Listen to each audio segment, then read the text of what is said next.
Welcome, faithful viewers, once again to Breaking Diaspora Barriers. My name is Father Lameck, and this particular program is brought to you by the Zimbabwe National Anglican Fellowship in the United Kingdom. Just today, I'm very fortunate that at least I'm not just talking to one particular person, I'm talking to a couple. We have lived together for more than 40 years. Baba Madzorera and Reverend Madzorera. All Anglicans born and bred in the love of Christ. They've been here in the UK for so many years. Baba Madzorera has been a lecturer. He's a man who has taught in primary schools, and in this country he has done master's degree in social science. He's a social worker, senior social worker, and he has held many positions within the church. I cannot exhaust his positions myself. He will be there to actually speak for himself. And then on my right here is Reverend, and being my Madzorera.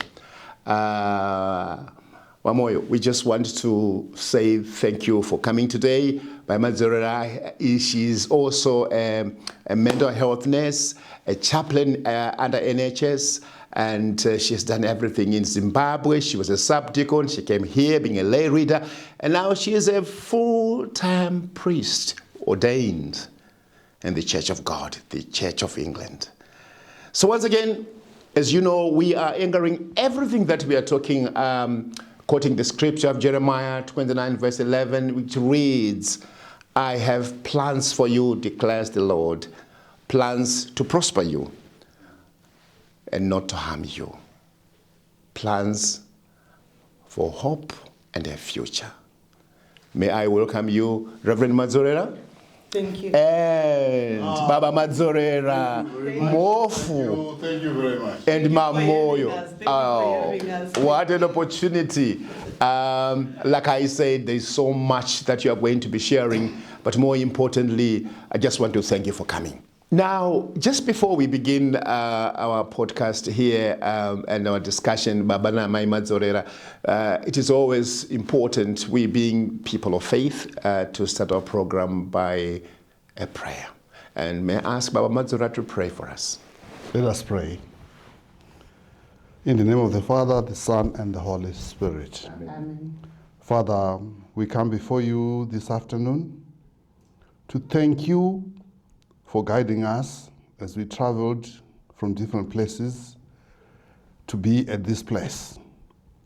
Father, as we discuss and share our experiences, how we have traveled the journey we have traveled so far, I would like you to be the guider. Be there for us. And for those at home who are watching, be with us and listen and learn. The Lord is our guider.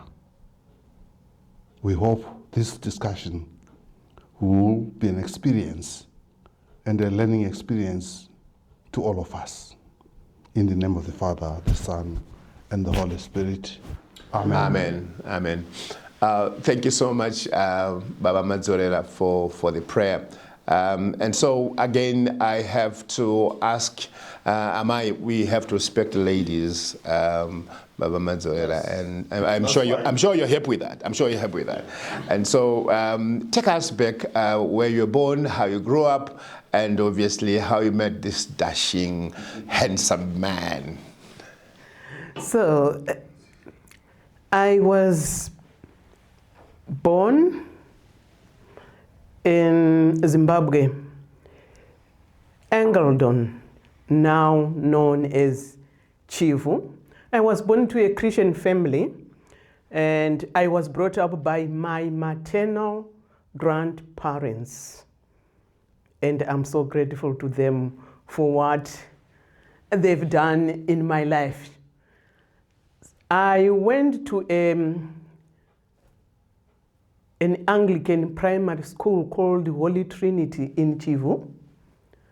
Then after completing my grade 7, Before that, I had gone to Makumbe Secondary School in Idomboshawa to write, you write interviews for Form 1 places. And I had secured a place there. So when the results came, they were so good. And so, I came to Harare to my uncle with my results. And instead of going to Domboshawa that following day, Monday, he went to work. And when he came back, he said, oh, I talked about these results to my colleagues at work, and they said, no, you need to take your niece to this convent school, Dominican Convent school, to protect her because the results there are so good. So they rang, they made, telephone calls. Then I was told that we were going to Chishawasha, St. Dominic's Chishawasha, before going to Domboshawa with the results. So we went there. It was so good. I know Makumbe was very good.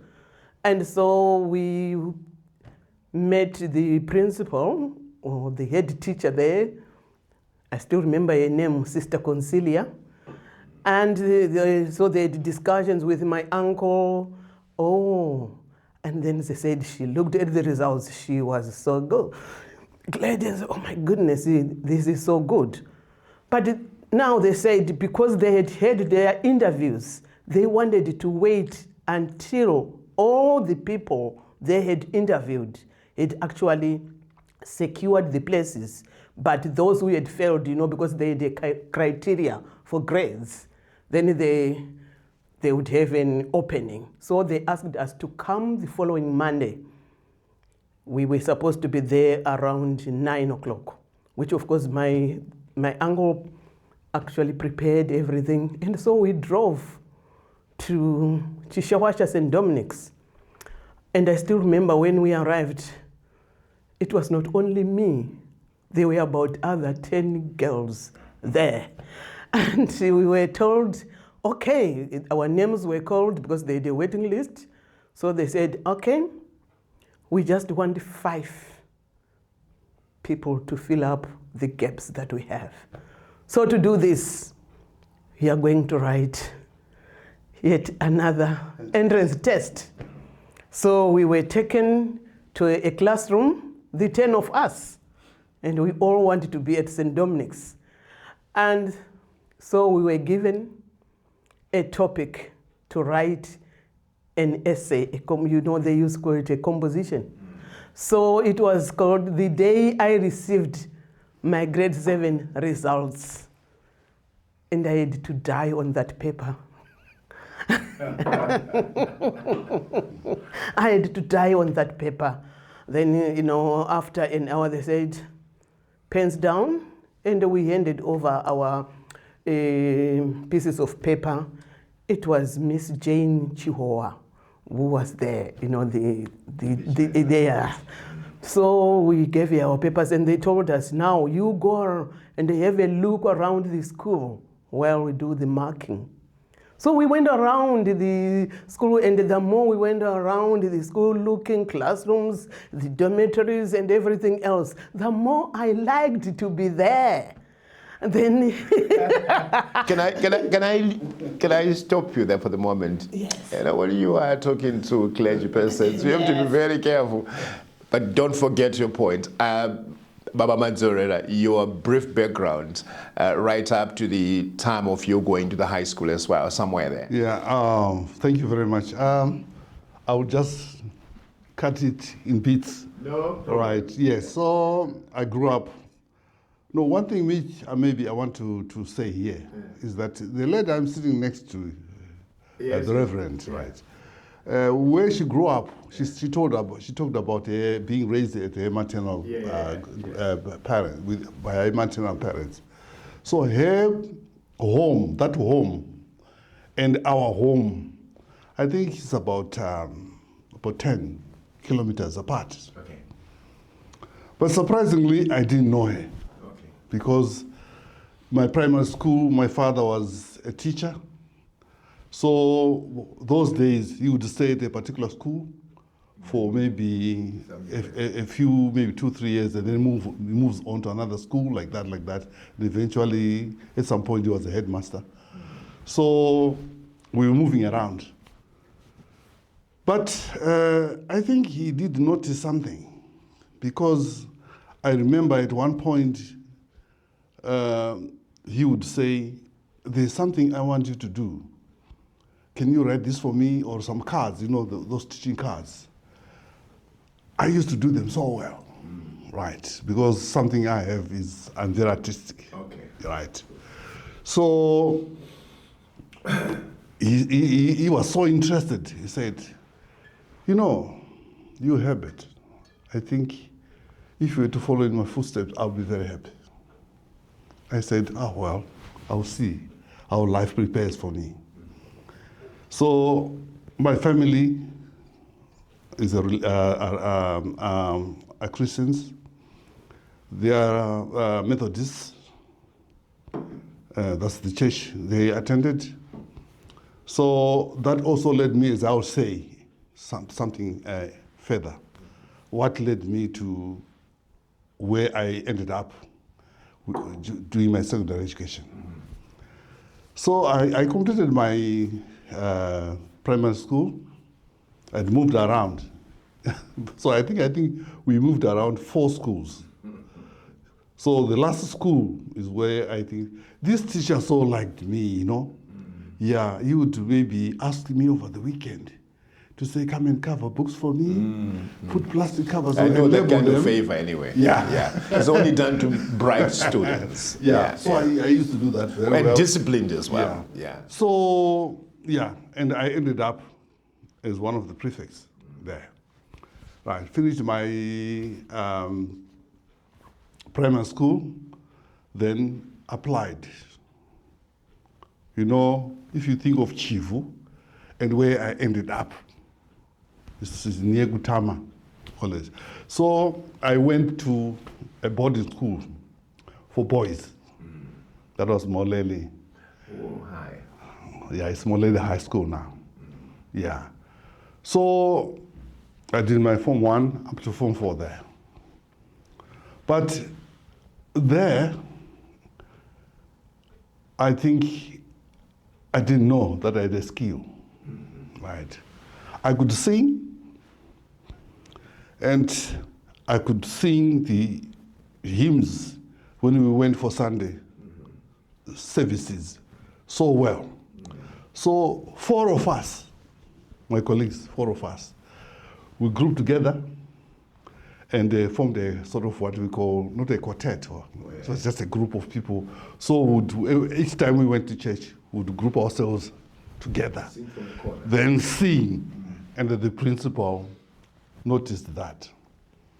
So we thought of, at that time, to say, after we finish school, we would maybe form a band. One other thing which I also discovered, although I knew, was that I could dance. I could dance. Okay. Yeah. I would dance, and we had competitions there. Every year we had competitions. So and you were a good dancer. yeah, I could dance. And I think from Does she know that? she knows it. Okay. Yeah.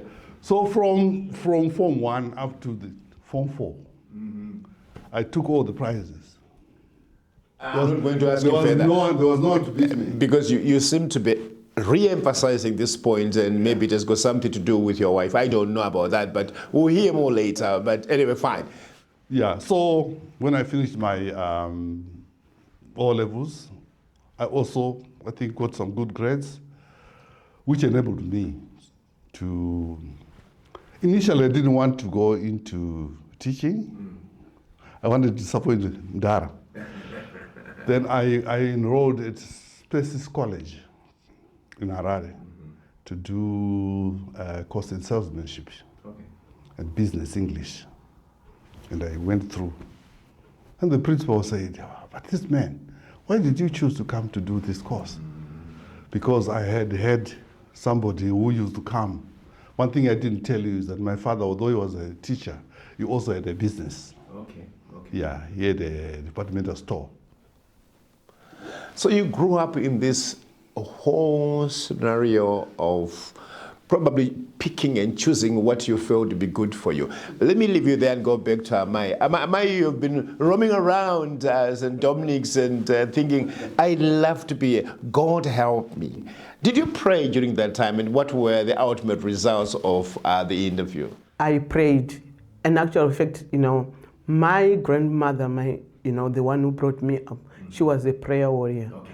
So actually she instilled, this in me, because let me tell you, before we went to bed, we would sing hymn 154. Through, it has so many verses, about 8 verses. Just give us the first one, if you can. Yeah.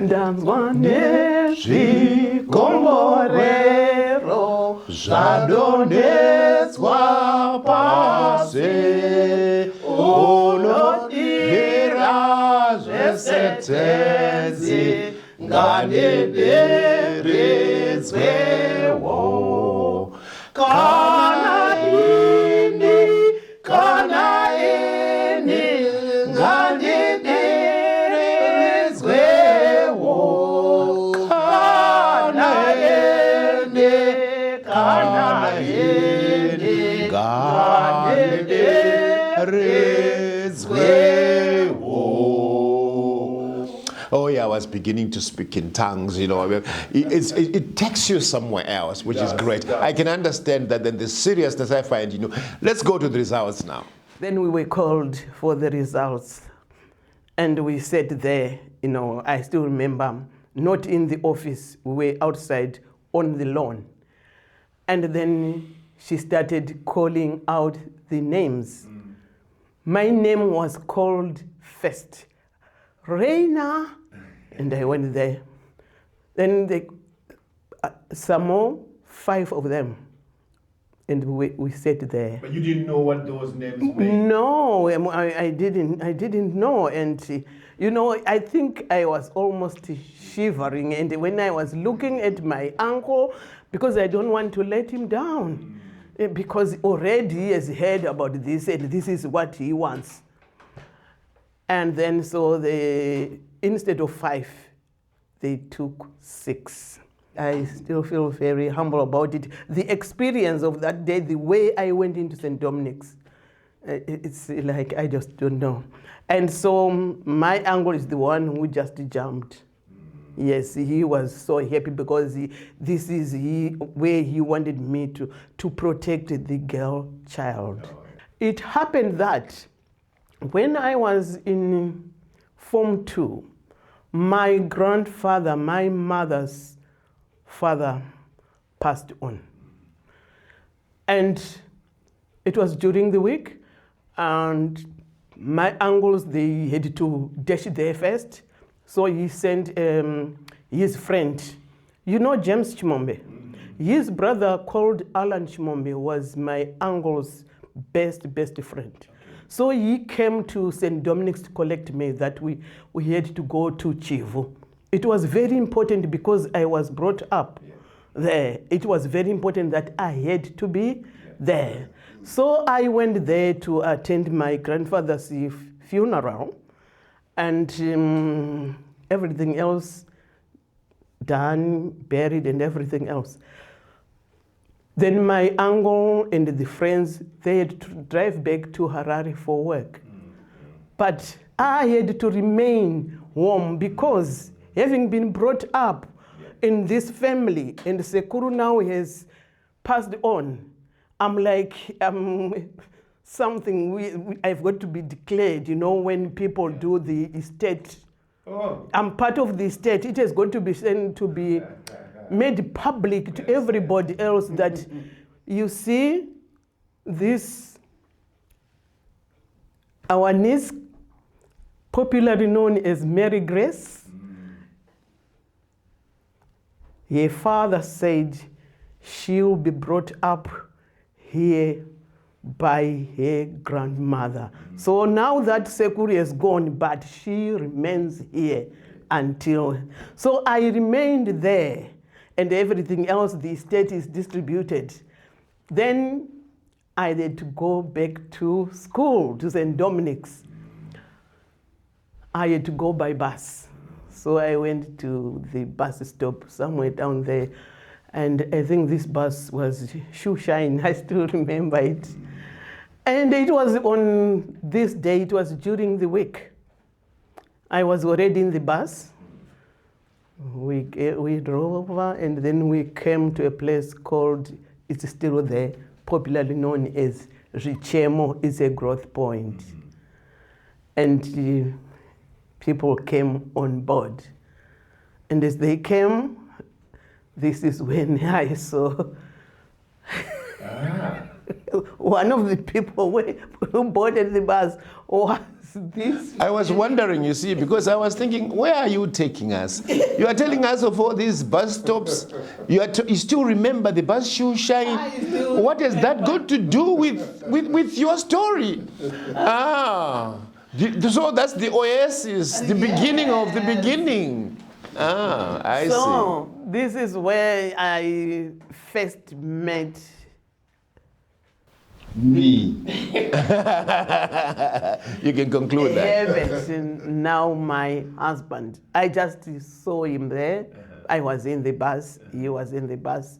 And I think he also saw me, and I don't know whether he spoke to me or what not, but we then got off the bus in Chivu, because yes, because this bus was going to Gweru, Shoe Shine, and from Chivu we had to get a bus to Harare, and he was also going to Harare, so that he proceeds to Moleli. Okay. And it was, I think, in Chivu when we had to talk, because now we had no choice. So what is your name and what not? And so, I'm actually at St. Dominic's Secondary School, and he says he was at Moleli Secondary School. And in those days, to be honest, there were so very few people who proceeded with education, let alone to be at boarding schools. So it was so exciting to meet someone. So that's why we ended up talking. Rev, this is, you started it, so it's not my fault. And so you are doing Form 2, and that's when you met. What were you doing then? I think because she was, I think same, is it? I think I was he was a year behind. Okay. So when you saw him, before you even spoke to him, was it love on first sight? No. It was just to see someone like him. Like he was likable. He was no, but I didn't feel like anything to like love, because when I went to St. Dominic's, whatever I saw there really drew me so close to God, and I had started my own proceedings to be. I wanted to be, I wanted to be a nun. Exactly. And I was in this group called the Sodalists. And we were spending so much time with the sisters. Let me leave you there, because you are telling us a story, but somebody has got to complete the sentence. Okay. What did you see on the day?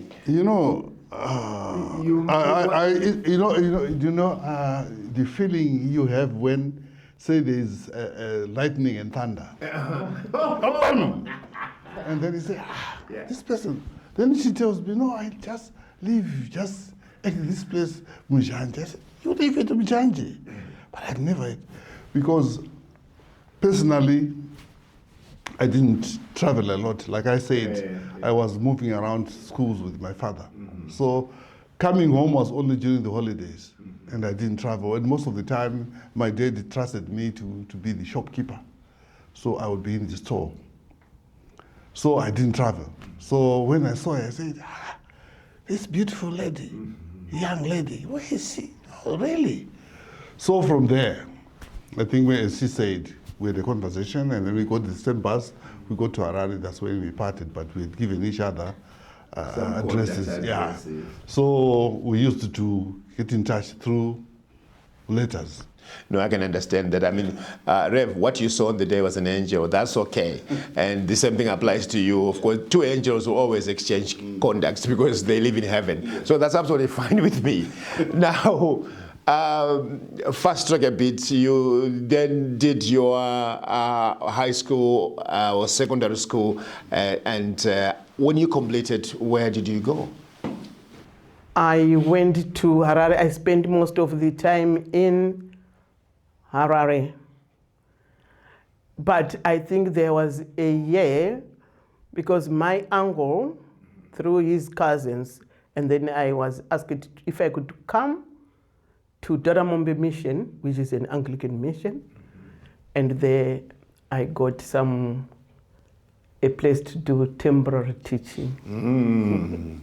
Yeah. And just remind me, you are still in contact with your angel. My angel, I think there was some slackening, isn't it? I think there was a gap. And let's hear from him. You are already in Daramombe, and I don't know where he is now. You finished at Moleli, and yeah. So like I said, I'd not gone to do teacher training, but then I opted to do salesmanship, right? So I did do a brief after I finished my salesmanship training. I did a brief at Liver Brothers, just for a few years, right? So the issue was you do have a driver, and you are the one with the books, and you have the stock. One man. Yeah, and then so mine was to get to a store in the rural areas, right? Ask people, today we've come, what would you want? They give me the order, I write the order. If they give me cash, they give, it was cash that time. There were no checks. So then I would ask the driver to go collect the things from the truck. And that was my work. But I didn't stay there long. Okay. Then we met then again sometime, I think at home. I think she had come to the store, isn't it? Christmas time. Your store? Yes. So this fishing pond. Yeah, the uncle had sent her to buy some groceries. Yeah. And that's when we met again. How can your father put such a handsome man in this store? What was he trying to achieve out of that? So she came. Yeah. And then So that's when we. The communication started again. And then she said, I think I'm thinking of this teaching. What we call temporary teaching. Yeah, so later on, just to carry the story short, then I also joined. In the temporary teaching. Right. Yeah. Did she influence you? I think she did. Okay. Yeah. But good influence. But we never taught at the same school. Okay. No, never. Then I applied for training at Mkoba College. When I got the place, then I said, but there is that lady. Then I also did something. When the vacancies came up at another college, I then informed her to say, please apply. So she applied at United College of Education. Yeah. Are you telling me you are still just friends? At that time? Yeah. Yeah. Good friends. Yeah. We were just friends. Yeah. But we liked each other so much. I don't know what that means, but I hear you. I hear you. Then she did it. She went to United College of Education. I was at Mkoba Church College. I was a year ahead. Yeah. So when I completed my training, then I went to a place called Minyati Power Station. I know that. I don't know how I came to be at that place. I don't recollect how, but I ended up being there. Then when she finished, the headmaster there, who ended up being ambassador, she was an ambassador to Germany, that is Germany, Mr. Manyika. Right, we are of the same totem. So I said, brother, there is mine who is finishing college. Can you please organize? There's a play vacancy. Morphle. So I organized, and then she came. Yeah, you were now serious. Then she came. Yeah. Then things started from there, and it was love. Then we got married.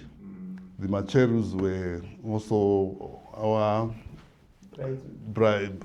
Yeah, they were in the entourage bride. Yeah, yeah. Then we taught there, but the Macherus came to the school later than us. Yeah. Okay.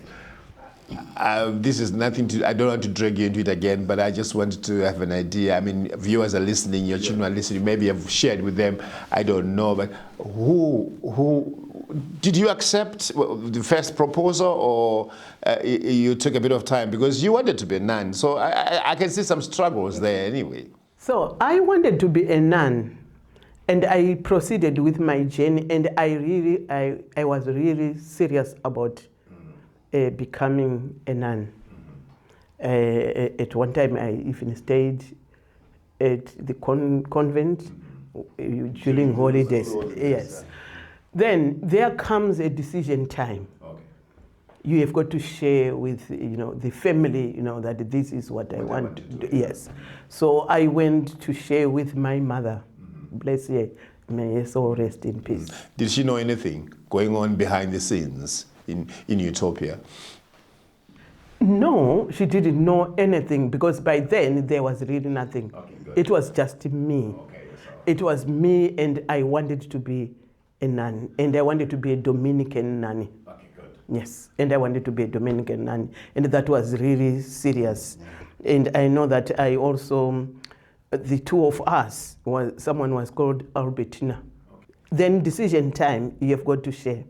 I had to go and talk to my mother about what I wanted to do.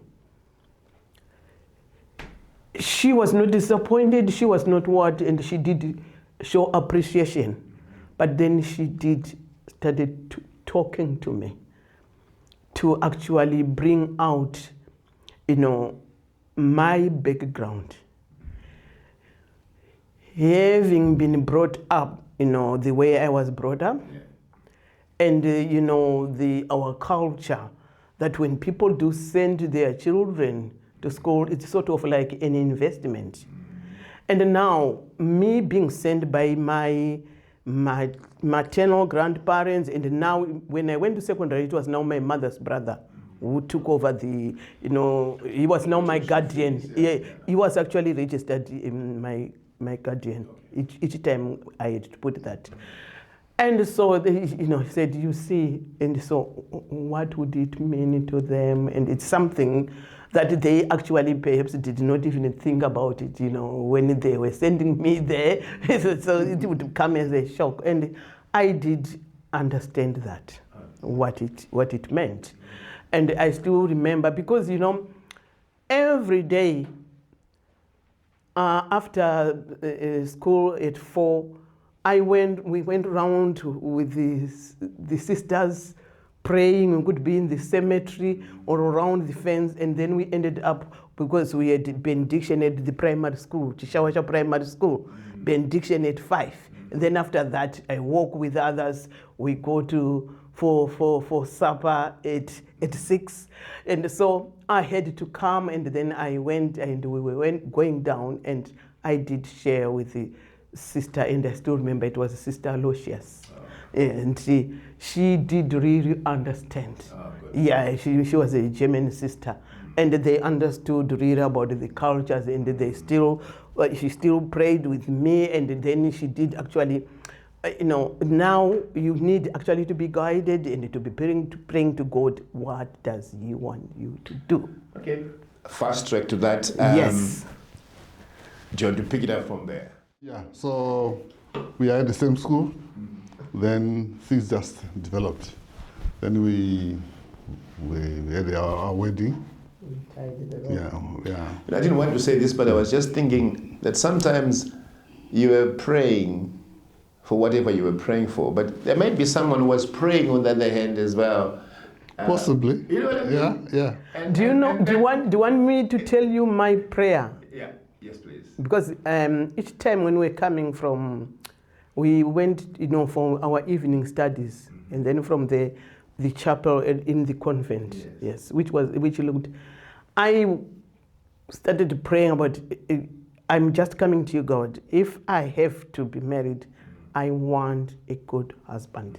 Sometimes I would just, because I knew what I was going through, this conflicting and whatnot, and so what does it, because I have for these about 3.5 years, I was geared for this.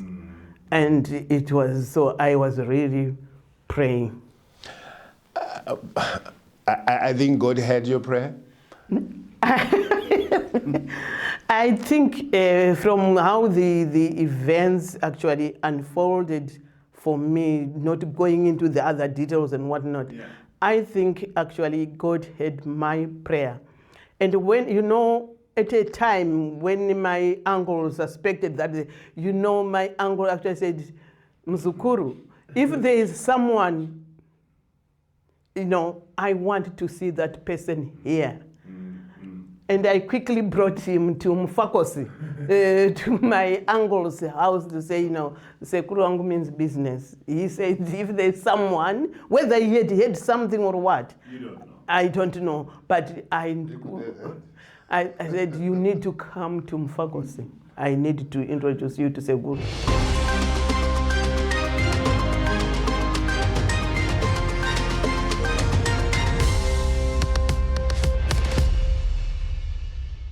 Move.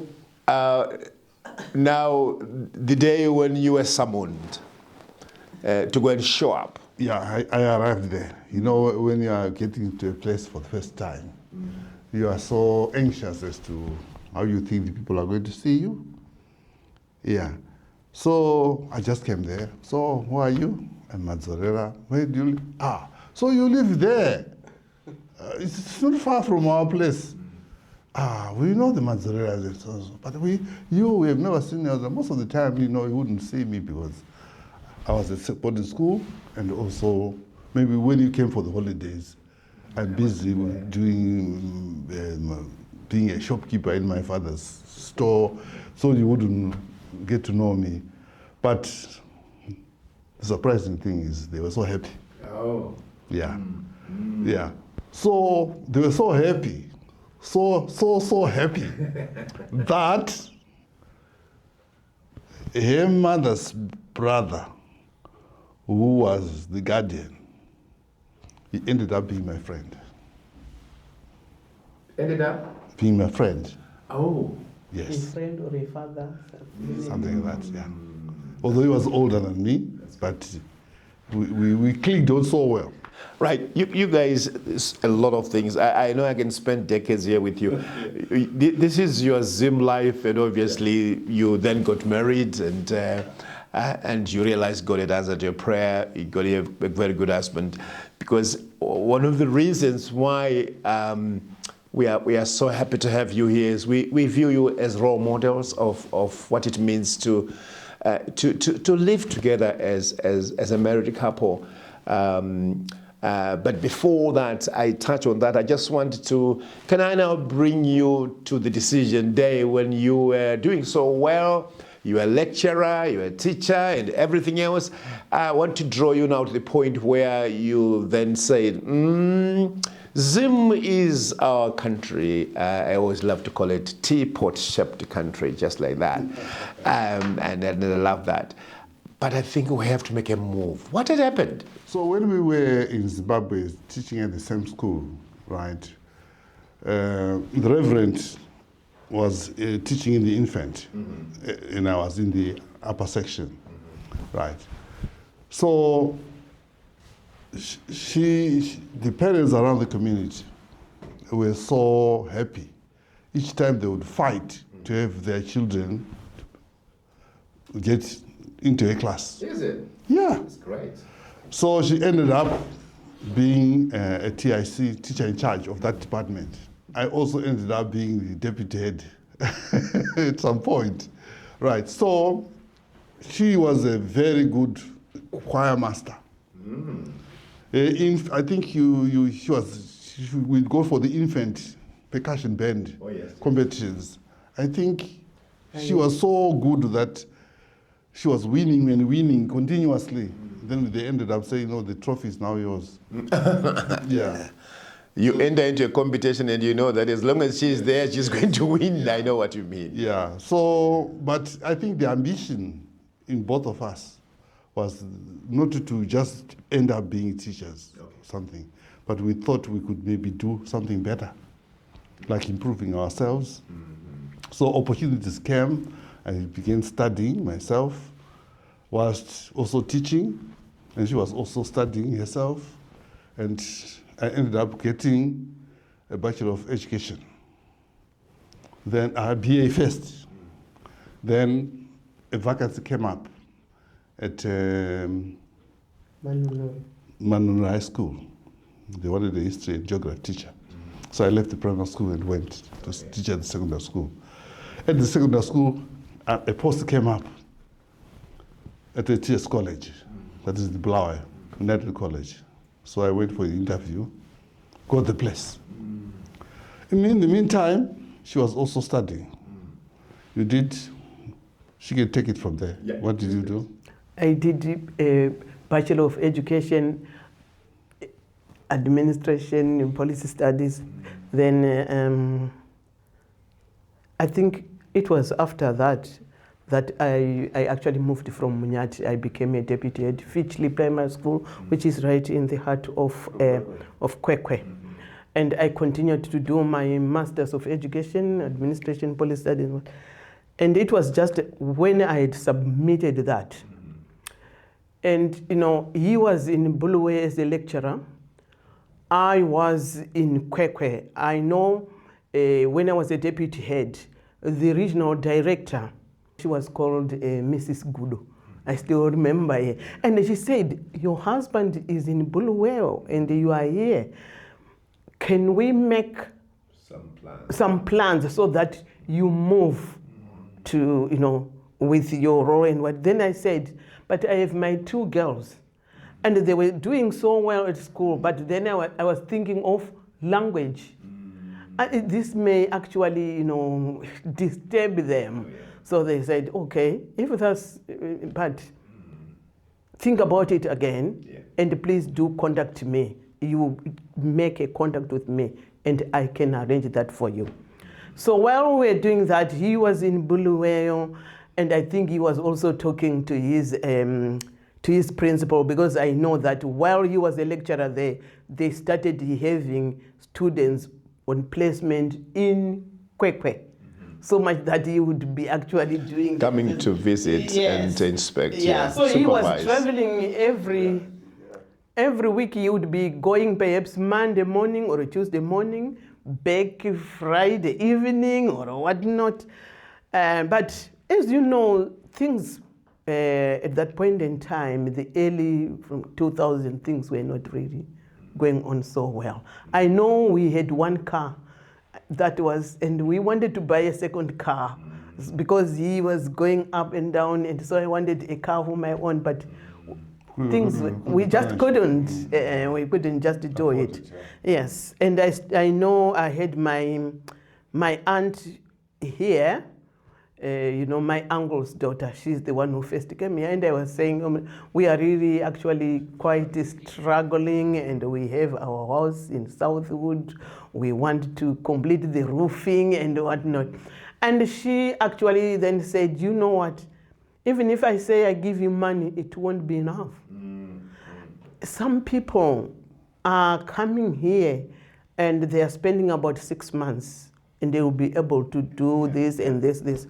And so we talked about that, and it was very difficult. I think one thing that we didn't talk about, after our white wedding and everything else, our firstborn child, Shingrirai, he passed on. He was 3.5 months. That was a big thing for us. And then came another one, our second born child, a boy, again.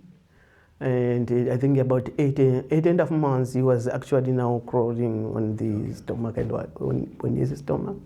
And then he also passed on. Something which I think, instead of pulling us apart, it actually united the two of us. It brought us together, supporting each other emotionally, physically, spiritually. And so now decision to come here, it was quite difficult. But my aunt, my name said, just think about it. And so I was thinking to leave my children. I thought about all sorts of things. But then we said, let's give it a go because of how the situation was. So that's how we actually said, ended up and planning taking the children to boarding schools. And so that he remained in Bulawayo. He would actually take this one from this boarding school, this one from this boarding school, so that over the weekend I can talk to the children. So this is how I came, and I came here in 2002, February. Sorry to hear all this, but may their souls rest in peace, eternally rise in glory. As you know, this podcast, before we talk about breaking diaspora barriers, there are stories of resilience. And you've got to take risks in the things that we did. Many people will never be able to understand that leaving our loving country and coming here, it was never easy. No. Most of us never ever dreamt that one day we'll be here, but we are here. And we are still trying to make sense of, the fact that God has brought us this far. So that's so when you arrived, you left Baba at home. Yeah, I left Baba. And maybe starting with you, obviously many people who come here, they think that they're just going to this beautiful place, England, United Kingdom. So when you arrived, Rev, what happened? What did you see? Did you see the Queen on the first day? When I arrived, then I said, it was so very different. That's when I, oh my God. And then I started thinking, how am I going to make things work? I started to see a reality. This is that money doesn't come from the tree. Oh, no. There's no money tree here. What month was that? Do you remember? The month I came, February. Oh my God. I came in February. I arrived, it was on the 20th of February when I arrived on this land. And then I still remember my uncle, Ken, who said, welcome to England, right?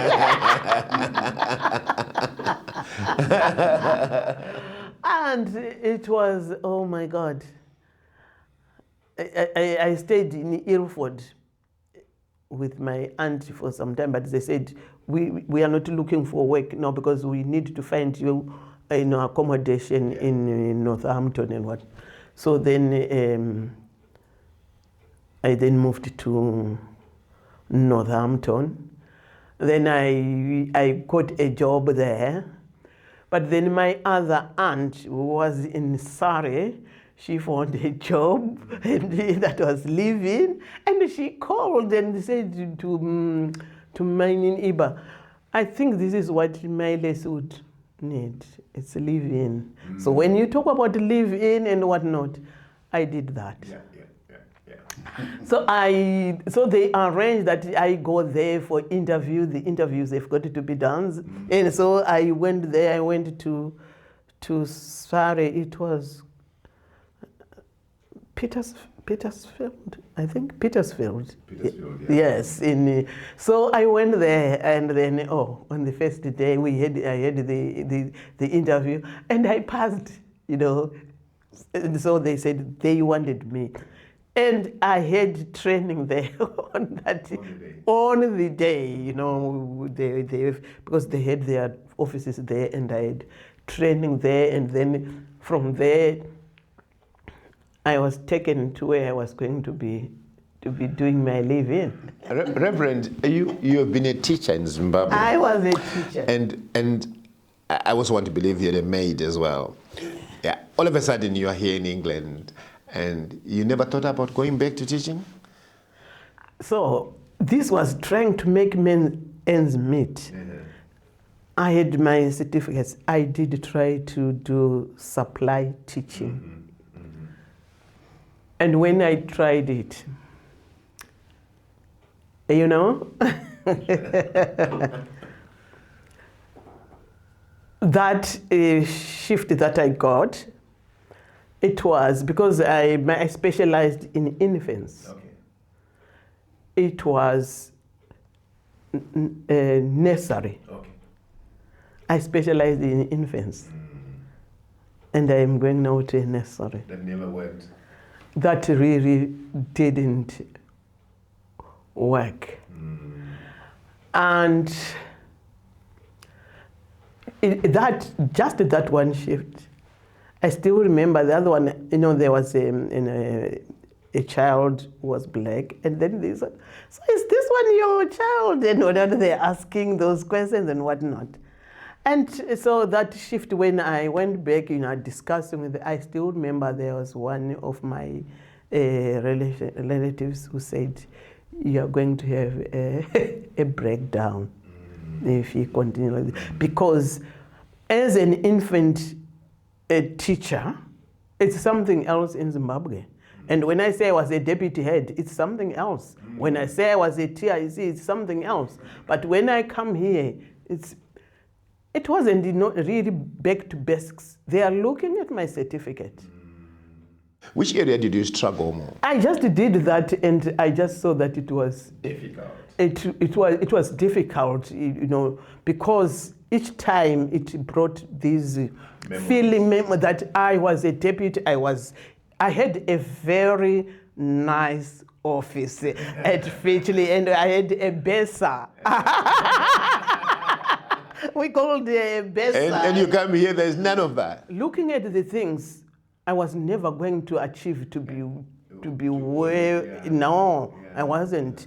And it was really difficult, really knowing how do I make it work? How do I proceed? Now, he's still in Zimbabwe, and then at what moment did you realize, Baba Madzorera, because it's now you making a bit of noise back home, I want to join my family. At what time did this happen, and how did you feel when you were left behind?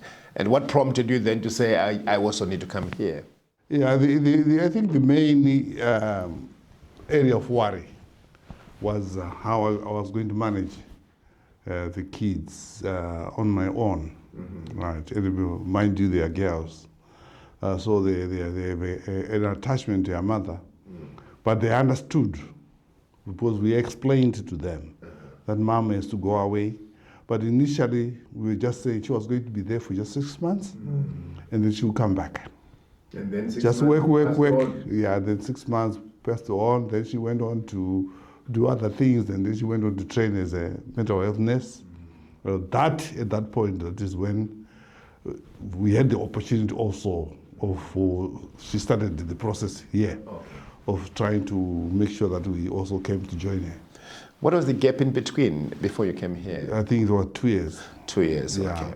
So 2 years, Baba, is a trying time. Yeah, I'm asking you this question because one of the reasons why you are here as well is also to try and educate some viewers who may be looking at you. Some, they still have their spouses back home. Some are still living separately.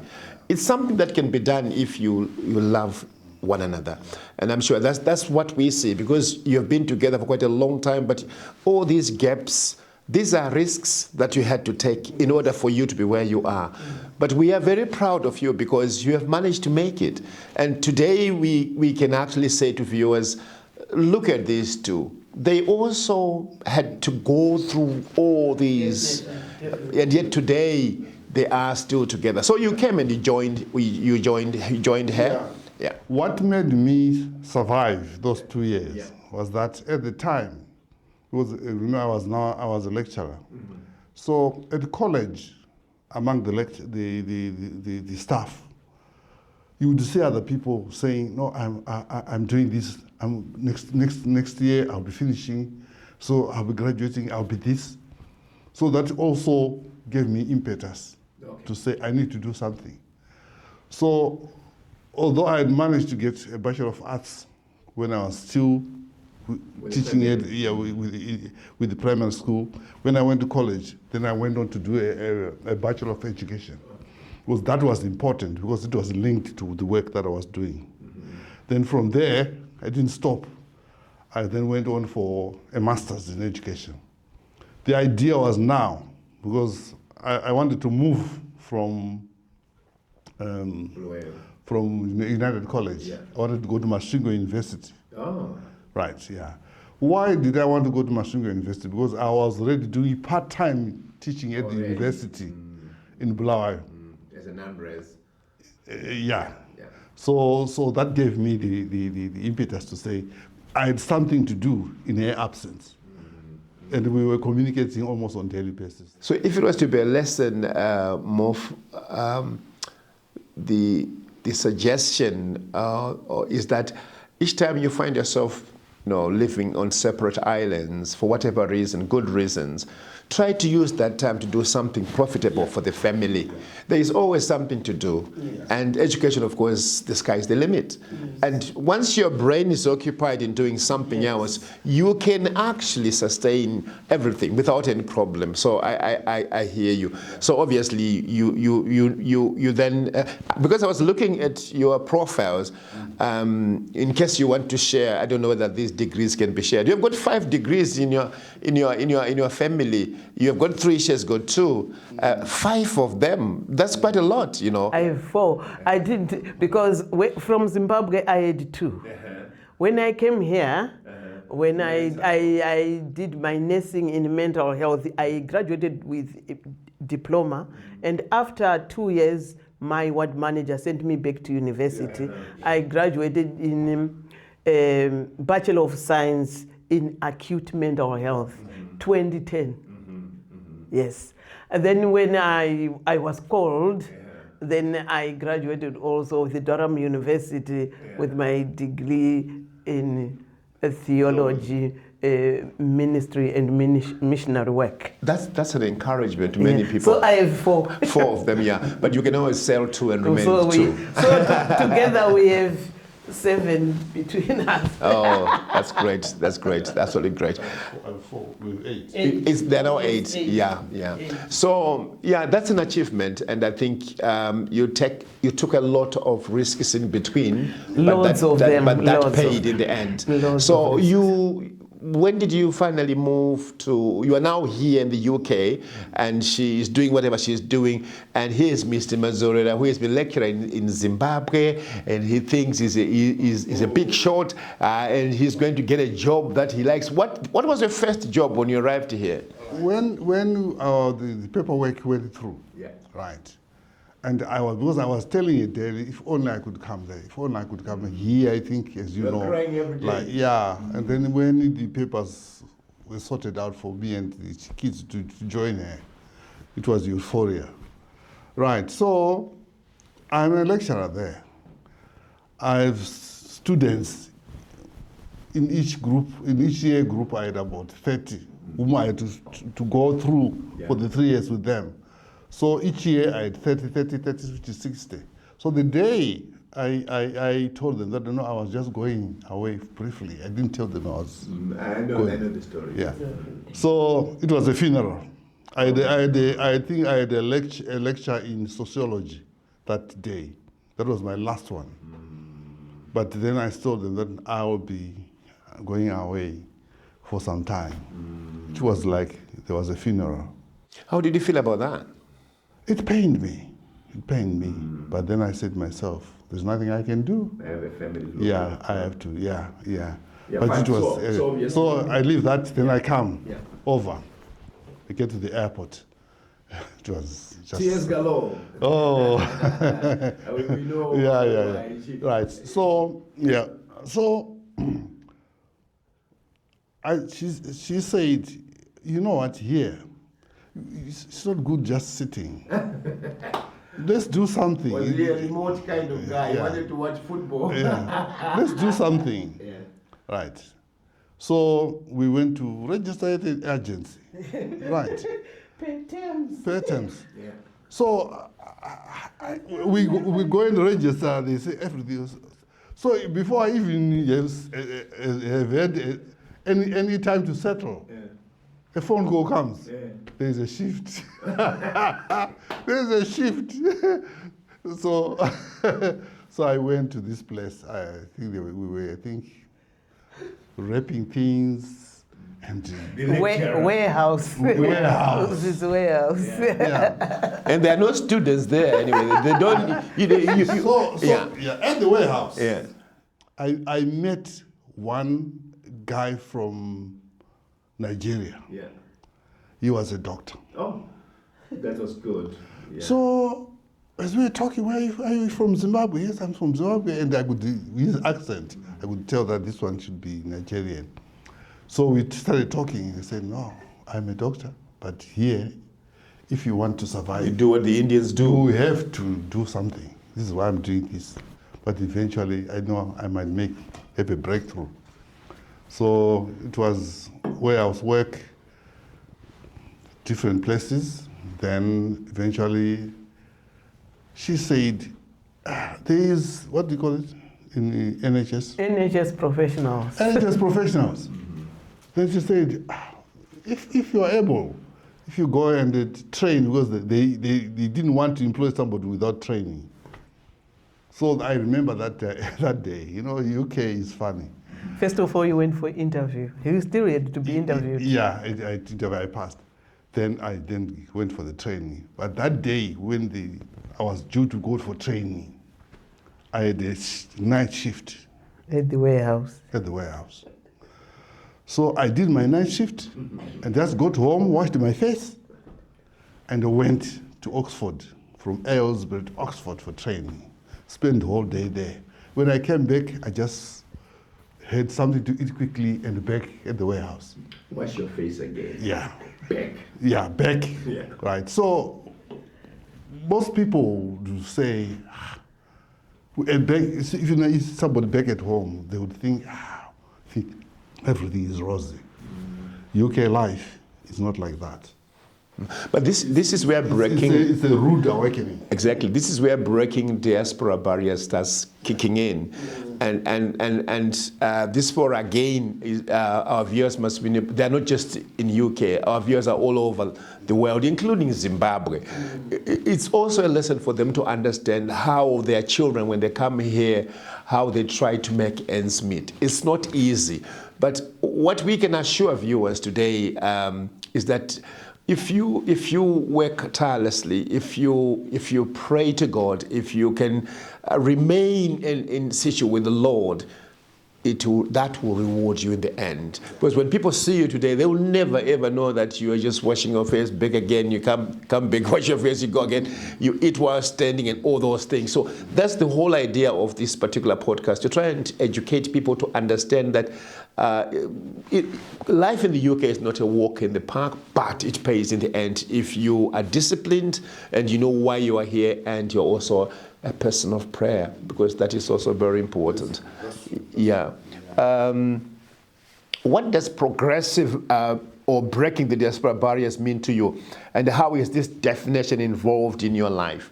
May I start with you, because the moment you came here, you didn't waste any time. You're breaking barriers again and again and again and again. So what would you consider to be progressive life in the UK? I think, first of all, you need to understand Where you are. Where you came from, and then also to be focused. Because there are so many things here that actually can distract you. You can actually get onto something and just, so long I'm in the UK. So because, like I said, I had actually moved up the ladders, and I was now a deputy head. And with my degrees, I had masters in educational admin. I was now looking to go to be an education officer. But now I'm here, and I'm thinking this is where, but I would like to restore myself. And your dignity as well. And my dignity and whatever. So being focused, that's how I actually, I was a mental health nurse. I was actually also moving up the ladders. I had my degree, and I remained focused. And then also, I think you need, as a family, you know, like we are saying, the two of us need to understand each other. And I see breaking the barriers, how we manage to break the barriers together, just being faithful to each other. Unity, a respect. There was not even a moment, even when I spoke to him over the phone when he was in Zimbabwe, he still remained Herbert, whom I first saw on the bus. To you, Baba. Can you share a turning point that pushed you to start building your career in the direction that you are on now? The reality that I'm in a new place. And I think also the experience which I gained in the position that I was. Mind you, when I left the United College of Physics, I was a senior lecturer there. So I come here. I had that experience with that doctor. And then I said to myself, although these people were doing the same job, but we are not equal. I need to do something. Like he said, restore my dignity. Right. So I happened to meet a colleague who had come here to further his education. We were at the same college, but he didn't go back. So we met at a place in Bletchley where they sell meat. Yeah. So he said, Herbert, you are here. I said, yeah, I'm here. He said, what are you doing? Then I told him. Then he said, have you tried teaching? Then I said, yeah, I've tried it. How did you find it? I said, oh. He said, I think you're right. Never go there. Try something. I said, what are you doing? He said, no, I think I've now gone into social work. I said, social work? So he said, you can try nursing. I said, no, my wife is a nurse. I wouldn't want to go there. So I tried social work. Right. So I applied. I think I applied 3 colleges, went to interviews. They all accepted me. But then I chose one. Why? I chose it because she had trained there at Bedfordshire University. It was Luton University at that time. Yeah, so she said, and then with the parking problems, she said, I'll show you where you park and so on. So I liked it, then I went there. So on the day of registration, the person was collecting the certificates and so on, because I brought all my stuff. Then he looked at me and said, do you think you're in the right place? So I said, no, yeah, that's what I want to do. Yeah, so I did my training. We have some new families just coming in now in the United Kingdom. I think some are 3 years, 4 years, 2 years, or none of them have now reached 5 years. I think it's 4 and below. And I know personally that most of them had good jobs back home in Zimbabwe, and some of them are highly educated. What word of advice would you give them? Because most of them are doing care, and I know that they are always complaining. Not all of them, but some probably. It's difficult from being an engineer or a doctor or a teacher, and you come here, you're doing dom care, domestic. It's difficult, but we did it, you know. Yeah. And what word of advice would you give them? When you get into something and you get used to doing a certain thing, you tend to be carried on. You tend to carry on with that thing. Yeah, but if you don't have some people around who can say, but is this really what you want to do for the rest of your life here in UK? Look at so and so, look at so and so. So if you have examples which you can identify, then you say, but I can do it.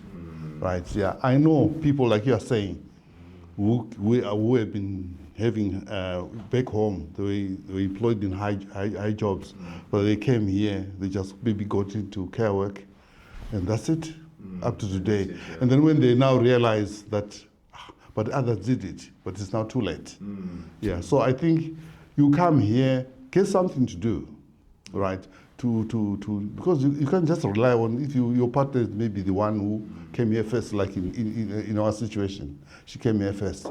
But you need to support each other, right? Get to know, work together, put resources together, right?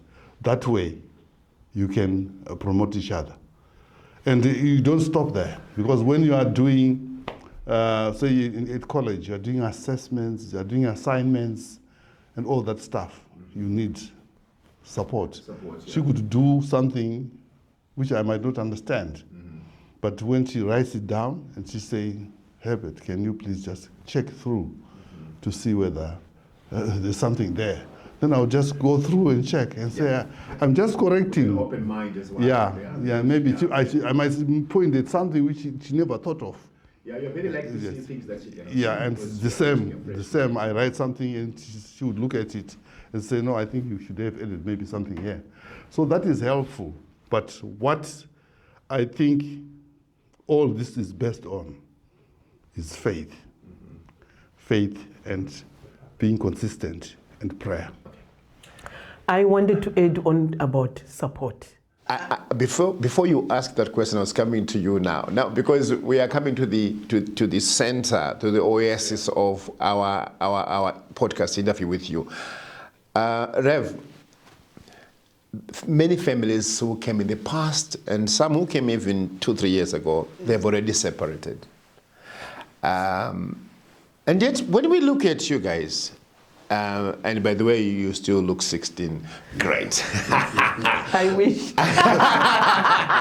I wish. Yeah. I think I was more or less like that when he saw me on the bus. What is the secret? What is it that you can tell viewers today? What is it that can keep a couple together, which obviously includes what you wanted to say? It's so sad to hear that some people, they were living together as a couple, husband and wife in Zimbabwe, and now they've come here and they've actually separated. It's so sad. And for me, first of all, I'm a prayer warrior, that God first in everything. So I think God has a place in it. But I think also the first love, a genuine love. And when I saw him on the bus, that's where I go back. Did he have anything? He had nothing, except that he belonged to the Madzorera family. And when I then met him, and when then I said, yes, did he have anything? It was all love, not what he had. No. I believe that the two of us, we built our own life. So it is love, not what does he have behind. So, and also faith, just to be faithful. I was here for 2 years, but I was waiting for my husband. Faith, and I also believe he was faithful. So faith, a love, genuine love, and of course, the support that he has been talking about. I came first here, and I was overwhelmed by what I saw.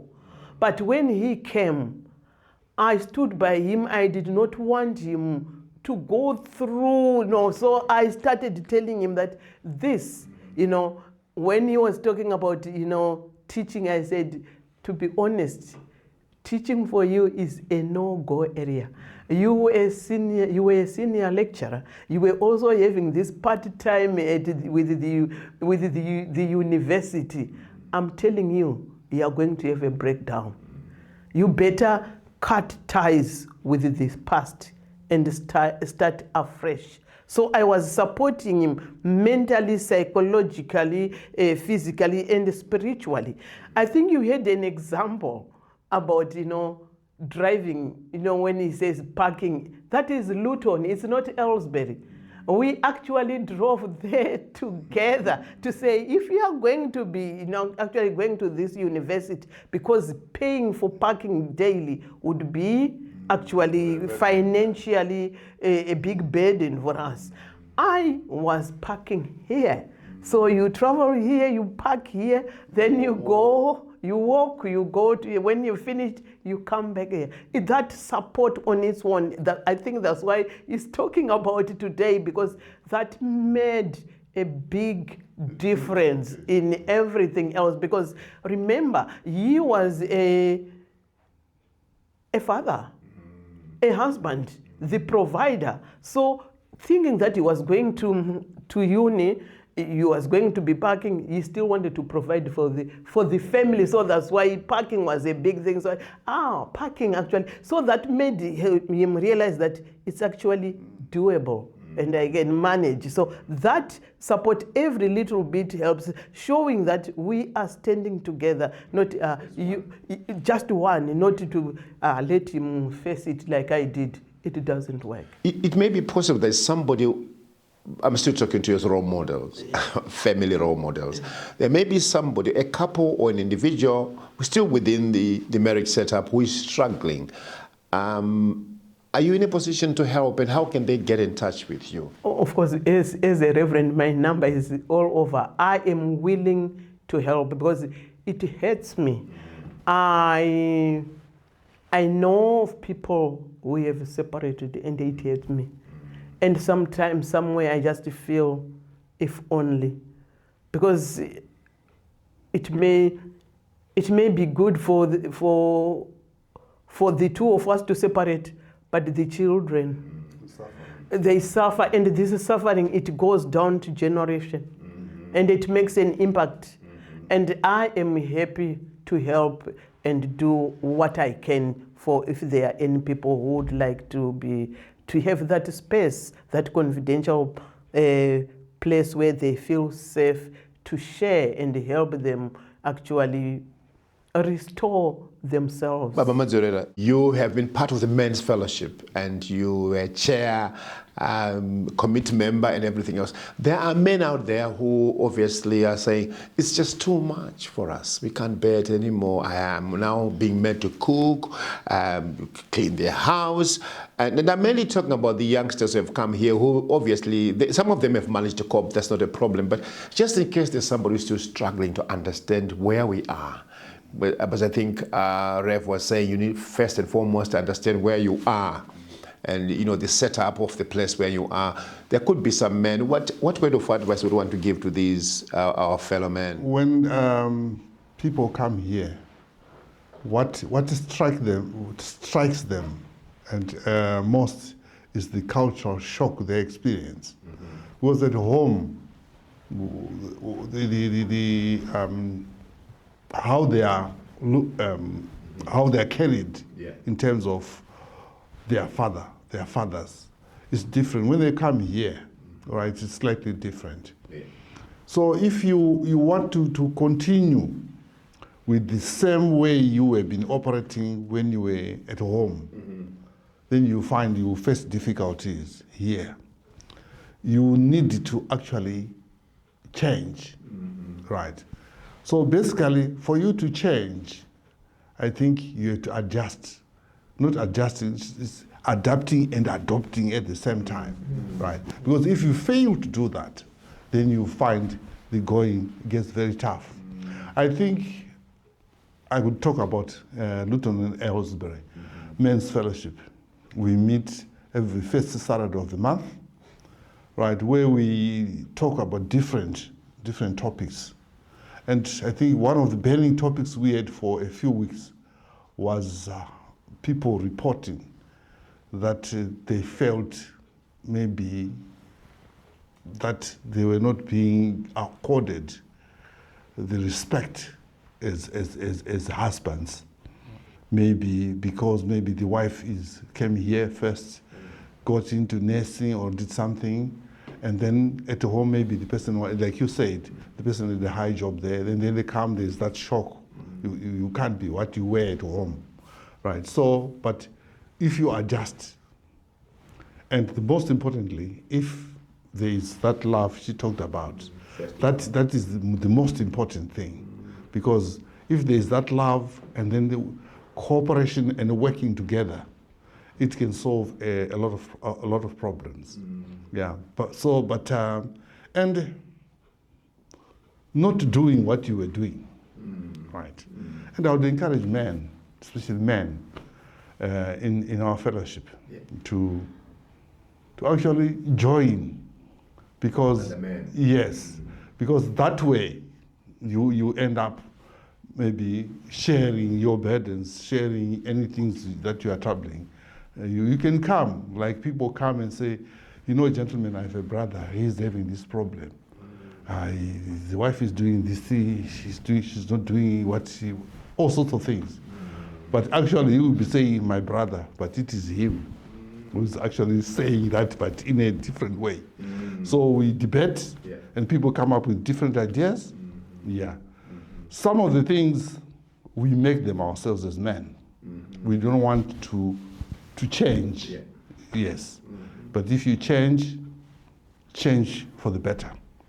But I always emphasize, as I've already said, that put God first. 2 A's you mentioned, adjust and adopt. And then put God first in whatever you are doing. Finally, to you, Rev, there are people who say, my wife constantly reminds me of my position, that I'm the one holding the first papers, and I can always call the shots. Whether be it in the past, obviously there was always one person who came. This is the complaint that we hear sometimes. What word of advice would you want to give to those who probably feel they're the first people who came and they're calling the shots, and they're making life difficult to their partners, respective partners? What word of advice would you want to give to these people? I would go back to say, first of all, why are we together? What brought us together? Before anything else, before you care, that is love. I go back to the first love. And then I'm also saying, you know, with anybody, if we always, you know, go back to say you did this, we are actually, you are, what shall I say, both, while I'm abusing him or I'm using those derogatory words, I also do not have peace. I am a troubled person. They actually need a pastoral counseling so that they come together, and they need help. Actually, you know, let me give a simple example to say, you know, there has been, you know, a big log here, and I am a blind person. I actually keep on struggling to go over it. And somebody pulls it off, but because I know, then I keep on, and yet I should just bounce back, you know, the walk straight. I constantly remind of myself of this log, which means even myself, I'm putting myself in prison. There is a way that, you know, as a couple, we need to know that to err is to human. We are together, and I am pulling the shot. I have the money because I came first. Can I support him? Can I support him? So that we restore, you know, our dignity, like we said together. I think there is something in me that I am the one who actually need help, support, before you break your family. Because, oh yes, it may work well with others, that they may move on and be with somebody else, but it's not always. I think people need pastoral counseling so that we go back to understand what is marriage. Is it about material things? Is it about the visa? What do we need? And also, you know, we have got to understand that because we are two human beings, they will always rub each other. There is this word forgiveness. We need to forgive each other. And we also need to know that, some people say, oh, when you were in Zimbabwe, you were the big chef, you were not doing this. I now need to show him the way it is done so that we build. You see, my salary is big, but this is how we do it. Let me help you. And then they get onto the same level and we build our own from the start.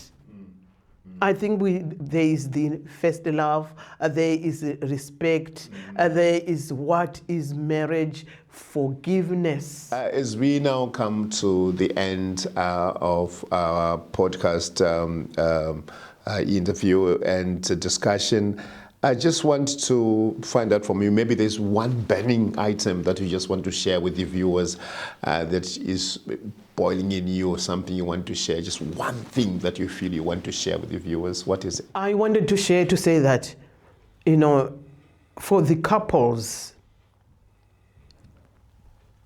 we have been given an opportunity, because I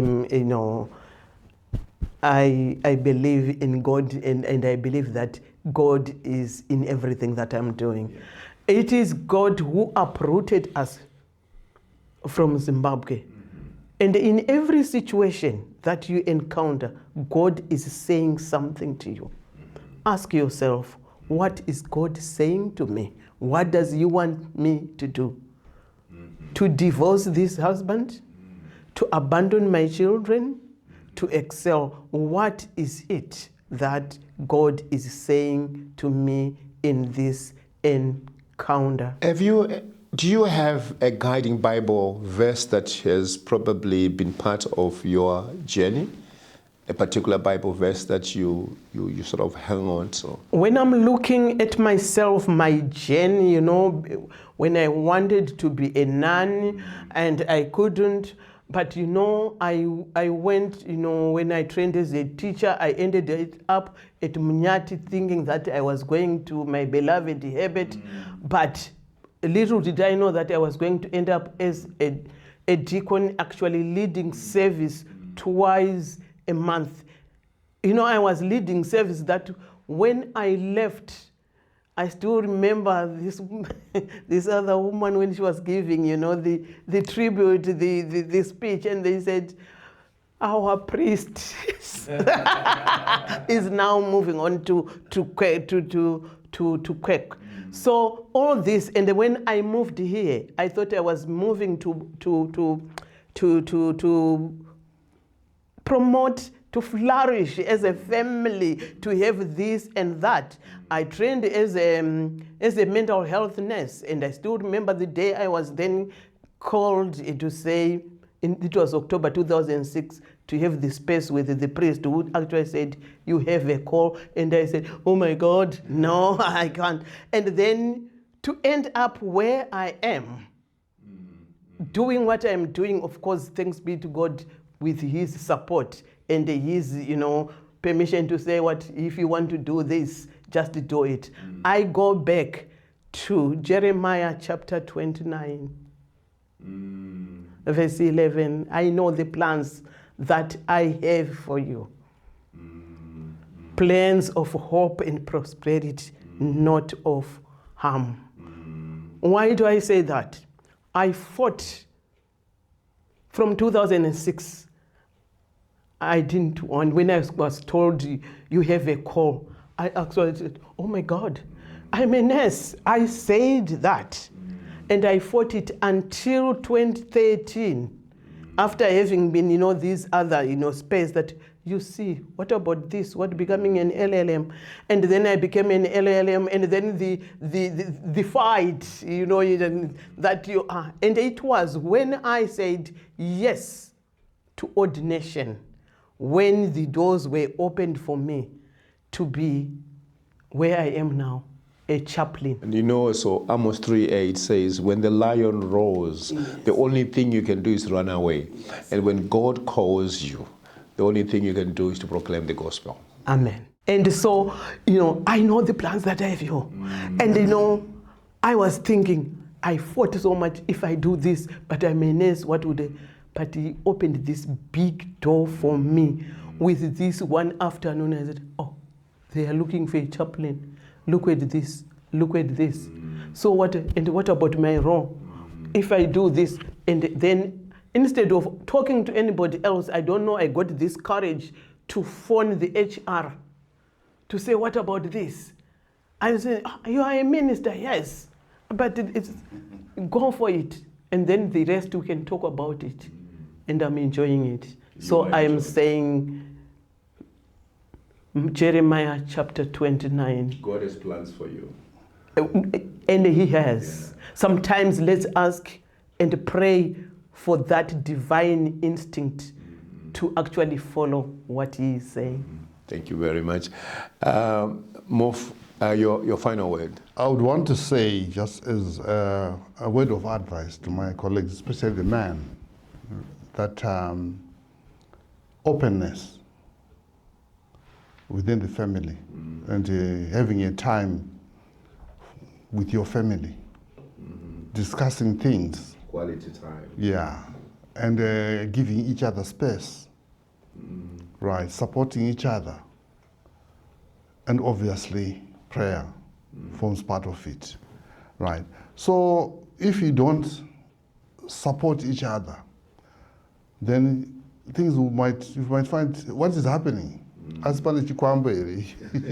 Right. So it helps. So someone was just asking me, how do you survive staying with a reverend? Then I said, I went to my library and I picked this book. Ecclesiastes Survival Guide. Yeah. It may mean a lot of things, you see. It may mean that there is fire from the reverend and that it has got the skills. Yes. So I normally go through this book. Yeah. I've gone through it. Yeah. It just tells me what I need to do. Oh, but for anything to happen, it's support. I know during the COVID time, when we were not going to church, but we were asked to do these virtual services, and she would maybe be given sermons. So we'd make sure we bought equipment, supporting each other, then make sure that when she's standing there, my daughters would come there, Mom, you still need to put a bit of something on your face so that you look nice, people will be watching you. Yes. So then I'll be busy trying to say, you should be there, you should stand like this. Yeah, so I was copying some of the skills from from the men behind the scenes. Okay. That's great. Yeah, so that's it. Prayer and being with your family is the antidote, is the motto. And the love. Yeah. Baba and Reverend Madzorera, Morfred Mamoyo, may I take this opportunity to sincerely thank you from my heart for coming and for sharing with our viewers today. And I hope someone, somehow, somewhere, has listened and will continue to listen. And to our viewers, I also say to you, please try to subscribe and share so that other people who are struggling may actually learn from some of these podcasts that we are doing. This is a Christian podcast brought to you by the Zimbabwe National Anglican Fellowship. And I hope as we continue to share, if you feel that you've got a story to share, please get in touch with us and we can always come, even in the comfort of your own home, because there is need for us to share stories. Stories. And to my and Baba Madzorera, Reverend Madzorera, please go and continue to break barriers, because that's why we are here, to break them. Let's break those barriers. May God bless you. Until we meet again, thank you so much. Thank you very much. Thank you for having us. Yeah.